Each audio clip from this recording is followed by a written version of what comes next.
Votre ego, c'est le héros de votre esprit. C'est votre allié pour la maîtrise de soi et la confiance en soi. Mais, et s'il était aussi votre plus grand obstacle à l'épanouissement personnel? Et comment savoir s'il joue pour vous ou contre vous? Plongeons dans le monde complexe, fascinant et déterminant de l'ego. Alors, c'est quoi l'ego, au juste? Eh bien, imaginez-le comme le PDG de votre cerveau, un cadre intermédiaire stressé qui essaie de maintenir la paix entre deux extrêmes. D'un côté, vous avez le ça, la bête de fête sauvage et hédoniste qui exige une satisfaction immédiate, comme un enfant en pleine crise de sucre. De l'autre côté, il y a le surmoi, le rabat-joie du service des RH, qui insiste pour respecter les règles et vous faire la morale. Et coincé au milieu, essayant de satisfaire tout le monde tout en vous maintenant fonctionnel dans le monde réel, il y a l'ego. Sigmund Freud. Ouais, le gars qui a rendu bizarre le fait de parler de sa mère en thérapie, a inventé ce modèle structurel de la psyché. Il voyait l'ego comme l'arbitre entre vos instincts animaux, votre juge moral intérieur et le monde extérieur. Bon, l'ego ne reste pas assis à siroter du thé vert en faisant du yoga, c'est un médiateur à temps plein. Sa principale fonction est d'opérer selon ce que Freud appelait le principe de réalité, ce qui signifie qu'il essaie de satisfaire vos pulsions de manière à ne pas vous faire arrêter ou exclure socialement. Imaginez que votre ça veuille une pizza en plein milieu d'une réunion de travail. L'ego se dit « Ok, on va prendre une pizza, mais attendons la fin de la réunion pour ne pas avoir l'air d'un fou furieux en train d'engloutir des tranches de pepperoni pendant une présentation PowerPoint. » Cet exercice d'équilibriste est crucial pour la maîtrise de soi et, en gros, pour ne pas ruiner votre vie. Mais voilà le hic. L'ego n'est pas parfait.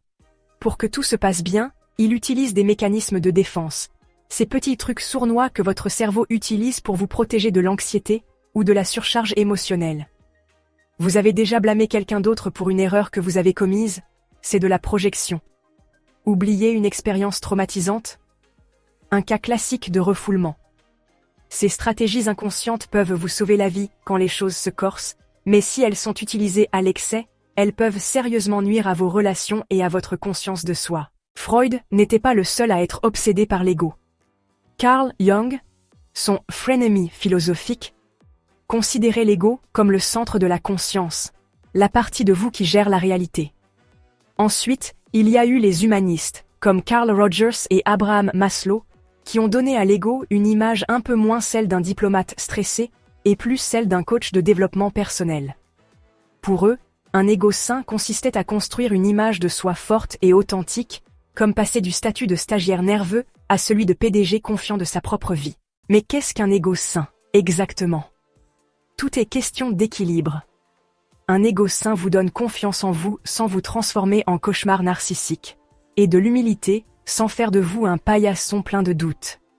Il vous aide à relever les défis, à prendre des décisions et à assumer vos erreurs sans perdre votre estime de soi. D'un autre côté, un ego surdimensionné peut conduire à l'arrogance et à un sérieux manque d'empathie. Tandis qu'un ego faible peut vous rendre indécis, peu sûr de vous et beaucoup trop dépendant des autres. Et voici le truc, votre ego n'est pas statique, il grandit et évolue avec vous.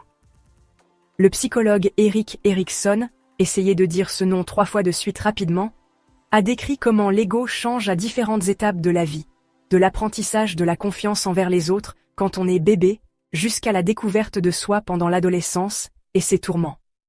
Chaque expérience ajoute une nouvelle couche à votre ego, façonnant la manière dont vous gérez les défis de la vie. En thérapie, l'ego est en quelque sorte la vedette du spectacle. Que ce soit par le biais de la thérapie cognitivo-comportementale, qui vous aide à remettre en question les pensées irrationnelles, ou de la thérapie psychodynamique, qui creuse les conflits inconscients, l'objectif est souvent de renforcer l'ego. Un ego fort ne signifie pas être égoïste, cela signifie être conscient de soi, adaptable et suffisamment résilient pour gérer les coups durs de la vie sans s'effondrer ni piquer une crise. Mais clarifions un malentendu moderne, grâce à la culture populaire, le mot « égo » est devenu synonyme d'arrogance. Vous savez, comme quand quelqu'un dit « Waouh, son ego ne passe même pas la porte ». Ce n'est pas vraiment ce que les psychologues veulent dire. Votre ego n'est pas un méchant odieux qui se tord la moustache, il essaie juste de vous aider à survivre et à vous épanouir dans un monde chaotique et imprévisible. En fin de compte, l'ego est moins un monstre qu'un génie incompris. C'est l'opérateur en coulisses qui s'assure que vous ne vous mettiez pas dans l'embarras, que vous ne ruiniez pas vos relations ou que vous ne mangiez pas un gâteau entier d'un coup. Bien sûr, il est imparfait, mais il est aussi essentiel. Que vous soyez confronté à une décision difficile, que vous vous protégiez de la douleur émotionnelle, ou que vous aspiriez à l'épanouissement personnel, l'ego est là, travaillant sans relâche. Je vous laisse en discuter dans les commentaires. Pensez-vous que votre ego joue pour vous ou contre vous? N'oubliez pas de vous abonner si ce n'est pas déjà fait. Prenez soin de vous, prenez soin de vos proches et je vous retrouve bientôt dans une autre vidéo.